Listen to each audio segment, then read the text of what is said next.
अस्सलाम वालेकुम ख़वातीन हज़रात, मैं हूँ इसरार अहमद कसाना। और आज हम ज़रा थोड़ी सी बात करना चाह रहे हैं बाइडन की जो पॉसिबल कैबिनेट है उस हवाले से। और उसमें मुख्तलिफ चीज़ें जो हैं जो मुझे महसूस हो रही हैं उनके बारे में आपके सामने चीज़ें रख देता हूँ। आप ज़रा खुद अंदाज़ा कर लीजिएगा कि क्या क्या मामलात उसमें हो सकते हैं। एक तो ये है कि बड़ी ही जो इम्पोर्टेंट चीज़ है वो ये है कि एक पिछले कुछ अरसा से बाइडन कैंपेन जो है वो कुछ उसूली उसूली सियासत के हवाले से जो बातें कर रही है, उसी का जो अक्स है वो हमें इनकी कैबिनेट में नज़र आएगा। एक तो ये है कि डाइवर्सिटी नज़र आएगी, मुख्तलिफ रंग नज़र आएंगे आपको, इसमें सिर्फ वाइट कलर नहीं होगा, उसमें ब्लैक भी होंगे, ब्लैक खवातीन भी हो सकती हैं, जो कि यकीनन मेरा ख्याल है कि एक दो तो हो सकती हैं। दूसरी बात ये है कि जो डाइवर्सिटी के लिहाज से वहाँ पे जो स्पेनिश अमेरिकन हैं, स्पेनिश स्पीकिंग अमेरिकन हैं, मैक्सिकन्स हैं, उनमें से भी कुछ लिया जा सकता है। फिर वहाँ पे जो साउथ एशियन अमेरिकन हैं, ख़ासतौर पे जो जिनका ताल्लुक इंडिया से है, उनमें से भी एक आध जो है वो इंडक्शन हो सकती है। और फिर हम देखते हैं कि ख़वातीन का जहाँ तक ज़िक्र आता है तो उसमें भी काफ़ी चीज़ें क्लियर हैं कि वो उनकी भी रिप्रेजेंटेशन होगी। क्योंकि इसमें आपको पता है कि बाइडेन का एक बड़ा ही वसी बैकग्राउंड है। 36 साल सेनेट में गुजारने के बाद 8 साल vice president, 44 years public limelight में रहना कोई छोटी बात नहीं होती। और अब उसके बाद ज़ाहिर है उनके अपने ताल्लुकात भी हैं, उन्होंने मुख्तलिफ प्रोफेशनल्स को खुद देखा हुआ है। ट्रंप को तो किसी चीज़ का पता ही नहीं था ना, वो तो बस एक बाहर से आउटसाइडर के तौर पर आया और वो फिर चला गया। इसी तरह बाइडेन के जो ताल्लुकात हैं वो across the line, across the party lines उनके ताल्लुकात हैं। मुझे लग रहा है कि रिपब्लिकन्स में से भी शायद एक आधी जो सीट है वो कैबिनेट में दी जाए रिपब्लिकन्स को, just to heal the American, क्योंकि अभी आपको पता है जिस तरह कल उन्होंने स्पीच में ये कहा था कि इट्स टाइम टू हील। तो हील कैसे होगा? हील ऐसे ही होगा कि वो अक्रॉस द पार्टी लाइंस जाके गुफ्तगू करेंगे लोगों से, और अक्रॉस द पार्टी लाइंस ये मैसेज देना चाहेंगे कि मैं इस वक्त डेमोक्रेटिक या रिपब्लिकन पॉइंट ऑफ व्यू से बात नहीं कर रहा हूँ, मैं एज एन अमेरिकन ये बात कर रहा हूँ। तो ये एक इम्पॉर्टेंट मैसेज होगा जो जो देना चाहेंगे। और इसमें आपको याद है कि जो अभी तक इन्होंने मुख्तलिफ जो स्पीचेस की थी अपनी कैंपेन के दौरान, वो भी, और फिर एक कॉलम लिखा था यूएसए टुडे में बाइडेन ने, उसमें भी उन्होंने ये कहा था कि जो अमेरिका है वो उसी तरह का अमेरिका का जो अक्स है वो हमारी जो कॉन्स्टिट्यूशनल इंस्टीट्यूशंस हैं उनमें भी नजर आना चाहिए, और वो कैबिनेट में भी नजर आएगा।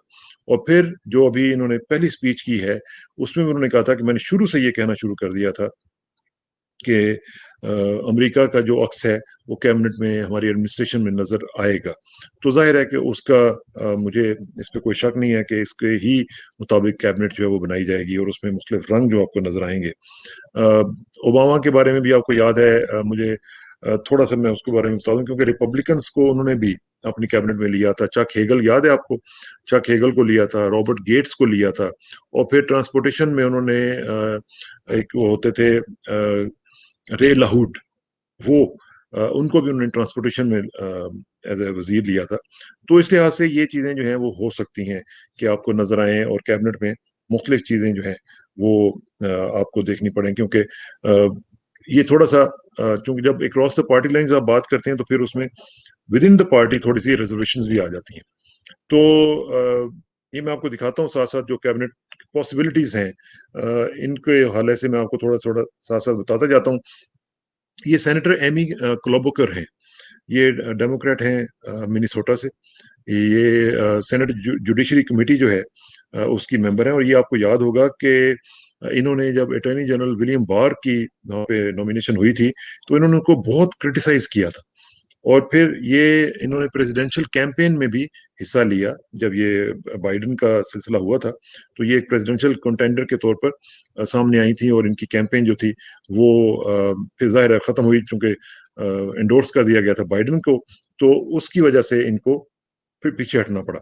تو یہ جو ایمی ہے ان کے بارے میں کہا جا رہا ہے کہ ان کو ہو سکتا ہے کہ وزیر انصاف کے طور پر آگے لایا جائے. تو اس میں دیکھتے ہیں کہ کیا ہوتا ہے, لیکن ان کے چانسز جو ہیں وہ کافی زیادہ ہیں, کیونکہ یہ ایک تو یہ ہے کہ بہت ایکٹیو ہیں, بہت آؤٹ سپوکن ہیں, تو اس لحاظ سے جسٹس ڈپارٹمنٹ کے حوالے سے ان کو کافی ایکسپیرینس بھی کہا جا رہا ہے کہ ان کا کافی ایکسپیرینس ہے. دوسری جو ہے میں آپ کو بتاتا ہوں کہ یہ اسی حوالے سے جو ان کا نام ہے سیلی ییٹس. سیلی ییٹس جو ہیں یہ فارمر ڈپٹی اٹارنی جنرل رہی ہیں اوباما کی دور کے دوران, اور پھر انہوں نے تھوڑا سا بریفلی سرو بھی کیا ٹرمپ ایڈمنسٹریشن میں, جو ایک ٹرانزیشن ہوئی تھی as an acting attorney general. تو اس کے بعد پھر آپ کو یاد ہے ان کو فائر کر دیا تھا. وہ آپ کو پتا ہے وہ ٹرمپ صاحب تو مشہور ہے نا فائر کرنے میں. تو چونکہ انہوں نے جو بین تھا امیگریشن کا مسلمس کے حوالے سے, اس کے اوپر انہوں نے سپورٹ کرنے سے انکار کر دیا تھا, تو پھر ان کو انہوں نے فارغ کر دیا, اور ظاہر ہے کہ فارغ تو کرنا ہی تھا. تو اس لحاظ سے سیلی ییٹس کے چانسز ہیں کہ ان کو موقع دیا جائے, یا ایمی کو یا سیلی کو. تو یہ جو ہیں یہ چیزیں یہ بڑی ہی کلیئر ہوتی چلی جائیں گی آہستہ آہستہ, آپ دیکھیے گا 2-4 دن کے اندر اندر. اس کے بعد جو ہے اگلا جو ڈپارٹمنٹ ہے یہ آپ دیکھیں گے مشیل, ان کا نام ہے مشیل فلونوائے. یہ ان کو کہا جا رہا ہے کہ یہ محکمہ دفاع کے لیے بڑی ہی آئیڈیل کینڈیڈیٹ ہے. میری جن لوگوں سے بات ہوئی ہے بہت سارے لوگ یہ کہہ رہے ہیں کہ ان کے بہت سے چانسز ہیں کہ ان کو وزیر دفاع کے طور پر لایا جائے. اور آپ کو پتہ ہے کہ یہ پہلے فارمر یہ انڈر سیکرٹری آف ڈیفینس رہ چکی ہوئی ہیں, اس لیے ان کو پتہ ہے کہ محکمہ دفاع یعنی پینٹاگون جو ہے اس کو کیسے رن کیا جاتا ہے. اوباما ایڈمنسٹریشن میں یہ گیٹس کے نیچے کام کر چکی ہیں, اور لیون پنیٹا جب تھے اس وقت بھی یہ وہیں پہ تھیں. تو یہ کو فاؤنڈر بھی ہیں اور مینیجنگ پارٹنر ہیں ویسٹ ایگزیک ایڈوائزرز ہیں, اور ان کا جو ایک گروپ ہے اس کمپنی کی یہ کافی روح رواں بھی ہیں اور کافی ایکٹیو ہیں. تو یہ ان کا چانس ہے کہ یہ ان کو آگے لایا جائے اس میں ڈیفینس میں, اور دیکھیں گے کہ کیا ان کا سلسلہ چلتا ہے. اس کے ساتھ جو ہم جیسے لوگ جو باہر رہتے ہیں ان کے لیے جو بہت ہی امپورٹنٹ نام لیا جا رہا ہے وہ سوزن رائس کا ہے. یہ میں آپ کو ان کی تصویر بھی دکھا رہا ہوں. یہ سوزن رائس بہت ہی مشہور, آپ کو یاد ہے یہ نیشنل سیکورٹی ایڈوائزر کے طور پر بھی کام کر چکی ہیں. پھر یونائٹڈ نیشنز کی جو ایمبیسڈرشپ جو تھی وہ بھی ان کے پاس رہی ہے. اور آپ کو یہ بھی یاد ہوگا کہ بائیڈن ان کو آلریڈی کنسیڈر کر چکے ہوئے ہیں اپنے رننگ میٹ کے طور پر. جب یہ کاملا ہیرس کی بات آئی تھی تو اس سے پہلے انہوں نے سوزن رائس کو کنسیڈر کیا تھا کہ میرے ساتھ رننگ میٹ کے طور پر وائس پریزیڈنشل کینڈیڈیٹ کے طور پر Susan Rice would be very nice candidate. لیکن میرا خیال ہے کہ اس وقت انہوں نے یہ سوچا ہوگا کہ میں ان کو سیو کر کے رکھتا ہوں ایز سیکرٹری آف اسٹیٹ کے لیے, تو اس لیے انہوں نے وائس پریزیڈنشل, کیونکہ وائس پریزیڈنشل جو ہے یہ رول جو ہے یہ تقریباً سمبولک سا ہوتا ہے, تو اس لیے انہوں نے سوچا ہوگا کہ اس کو ہم اس طرح نہیں کرتے ہیں اور ان کو صرف ہم رکھتے ہیں سوزن رائس کو محکمہ خارجہ کے لیے. تو یہ جو صورتحال ہے اس میں رائس جو ہیں یہ ان کا مجھے لگتا ہے کہ اگر یہ آئیں گی تو ان کا جو کنفرمیشن کا پروسیس ہے وہ کافی ذرا کانٹیسٹ کیا جائے گا. اس میں ریپبلکنز جو ہیں وہ ان کو بہت ٹف ٹائم دیں گے, کیونکہ آپ کو یاد ہے کہ یہ پہلے بھی تھوڑا سا کنٹروورشل رہی ہیں. پھر ان کا جو بین غازی کا جو لیبیا والا معاملہ ہوا تھا یاد ہے آپ کو, اس میں بھی کہا جاتا ہے کہ انہوں نے جھوٹ بولا تھا, اور اس میں آپ کو یاد ہوگا کہ جو امریکن امبیسڈر تھے کرسٹوفر سٹیونز اور ساتھ ان کے 3 امریکنز جو تھے وہ بھی مارے گئے تھے. تو اس لحاظ سے ان کو تھوڑا سا ٹف ٹائم ملنے کا مجھے لگتا ہے کہ ہوگا وہاں پہ. اس کے ساتھ ساتھ یہ میں آپ کو بتاتا ہوں یہ ولیم برنز ہیں. یہ ولیم برنز جو ہیں یہ بڑے ہی زبردست قسم کے آدمی ہیں. مجھے ان سے اتفاق کئی دفعہ ملاقاتوں کا ہو چکا ہوا ہے, میں نے بلکہ ان کا انٹرویو بھی کیا ہوا ہے. تو اس لحاظ سے یہ مجھے لگتا ہے کہ کافی یہ بھی پوٹینشیل کینڈیڈیٹ ہیں. یہ آج کل پریزیڈنٹ ہیں Carnegie Endowment for International Peace, اس کے حوالے سے ان کا کافی ایکسپیرینس ہے. اور پھر یہ آپ کو پتہ ہے کہ یہ former deputy secretary of state بھی رہ چکے ہیں اوباما کے دور کے دوران. تو اس لحاظ سے ولیم برنز کا میرے سے اگر کوئی پوچھا جائے تو ایکسپیرینس وائز یہ سوزن رائس سے بھی زیادہ ایکسپیرینسڈ ہے. لیکن وہ دیکھتے ہیں کہ مختلف آپ کو پتہ ہے کہ کئی چیزیں چل رہی ہوتی ہیں, تو اس لحاظ سے ان کا क्या सूरत बनती है हम देखेंगे इसको। लेकिन साथ ही साथ हम देखते हैं कि जो बाकी डिपार्टमेंट्स हैं ट्रेजरी के हवाले से एलिजाबेथ वारन, इनका जो एक्सपीरियंस आपको पता है, ये काफ़ी एक्टिवली इन्होंने बहुत ही कैंपेन चलाई थी अपनी प्रेसिडेंशियल कैंडिडेट के तौर पे लिए, लेकिन वो उसमें ये पीछे हट रह गई थी क्योंकि बाइडन आगे निकल गए। ये हार्वर्ड लॉ प्रोफेसर रही हैं और बहुत ही एक्टिवली काम कर रही हैं। ये इनका ताल्लुक जो है मैसाचुसेट्स से है, डेमोक्रेटिक पार्टी से इनका ताल्लुक है। तो अ, उसकी प्रेसिडेंट बाइडन की ये राइवल रही हैं। बड़ी ही प्रोग्रेसिव एडवोकेट हैं वर्किंग क्लास के तौर पर। तो जो उनके जो कंज्यूमर इश्यूज हैं उनके हवाले से लोग इनको कहते हैं कि ये कंज्यूमर राइट्स की सबसे ज्यादा बड़ी एडवोकेट हैं। तो इनके भी चांसेस हैं कि इनको ट्रेजरी सेक्रेटरी के तौर पर लाया जाए आगे, और देखा जाए कि क्या ये आगे करती हैं जाके। देखेंगे हम, इसमें मुख्तलिफ नाम लिए जा रहे हैं, खासतौर पे एक लेल बेनार्ड जो हैं, ये गवर्नर हैं फेडरल रिजर्व के, इनका भी नाम लिया जा रहा है कि इनका भी हो सकता है कि वो चांस है ट्रेजरी सेक्रेटरी के तौर पर। फिर होमलैंड सेक्रेटरी की एक पोजीशन हुआ करती है, उसमें अलेजांद्रो याकोरकस, ये क्यूबन अमेरिकन है। इनके बारे में कहा जा रहा है कि ये काफी ज्यादा इनके चांसेस हैं कि ये बन जाए होमलैंड सेक्रेटरी, क्योंकि ये होमलैंड सिक्योरिटी का जो डिपार्टमेंट है ये बहुत ज्यादा इंपॉर्टेंट है। इसी में एक इंडियन नजाद जो खातून है वनीता गुप्ता, ये प्रेसिडेंट हैं leadership conference on civil and human rights की।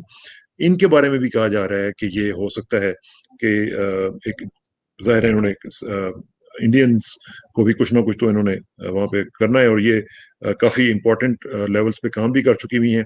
और प्रिंसिपल सेक्रेटरी जो हैं ये रह चुकी हैं असिस्टेंट अटॉर्नी जनरल की जस्टिस डिपार्टमेंट में। तो ये ऑलरेडी जस्टिस डिपार्टमेंट में काम कर चुकी हैं, इनका एक्सपीरियंस भी है।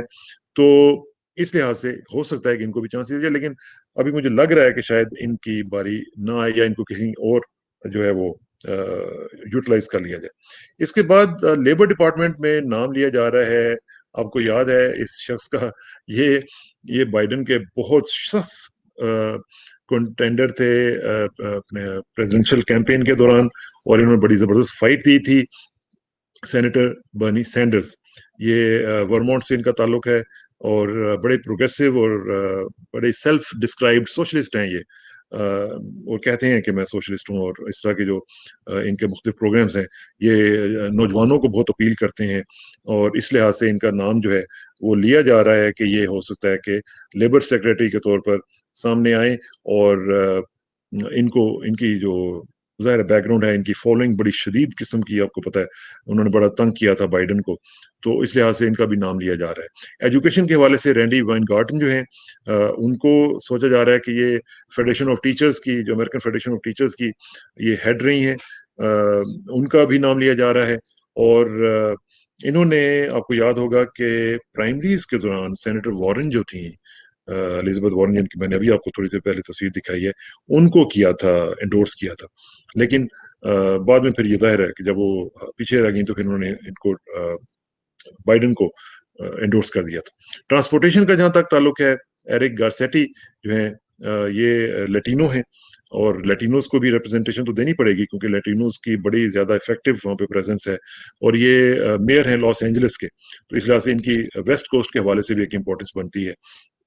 फिर एक नाम लिया जा रहा है बेथ ऑसबोर्न का, और ये वाइट हैं और डायरेक्टर हैं एडवोकेसी ग्रुप जो ट्रांसपोर्टेशन फॉर अमेरिका के। तो इस लिहाज से ये भी इनका भी चांस है। एनर्जी की जो मिनिस्ट्री है उसमें वॉशिंगटन के जो गवर्नर है जे इंसली, वो काफी एक्टिव हैं और रहे हैं, उनको भी शायद चांस दिया जाए। और मुझे ये बेसिकली जो नाम मैंने आपके सामने लिए हैं, कुछ तो ये है कि हमें कुछ कुछ का तो हमें जाती भी एक्सपीरियंस है इंटरेक्ट करने का। कुछ लोगों के बारे में मैंने लोगों से पूछा है, जांचा है, तो उन्होंने भी ये कहा है। अब देखते हैं कि क्या सूरत हाल होती है, लेकिन ये तो तय है कि मिक्स्ड होगी रिप्रेजेंटेशन, और एक डाइवर्स किस्म की कैबिनेट होगी। उसमें खवातीन भी होंगी, ब्लैक्स भी होंगे, लटीनोज भी होंगे, और बाकी जो वाइट्स हैं वो तो होंगे ही होंगे। तो देखते हैं क्या होता है। लेकिन सेक्रेटरी ऑफ स्टेट के तौर पर जो सूजन राइस का नाम लिया जा रहा है, वो अब ये कंट्रोवर्शियल शख्सियत है, देखते हैं क्या होता है, और विल कीप यू अपडेटेड इंशाल्लाह। Thank you very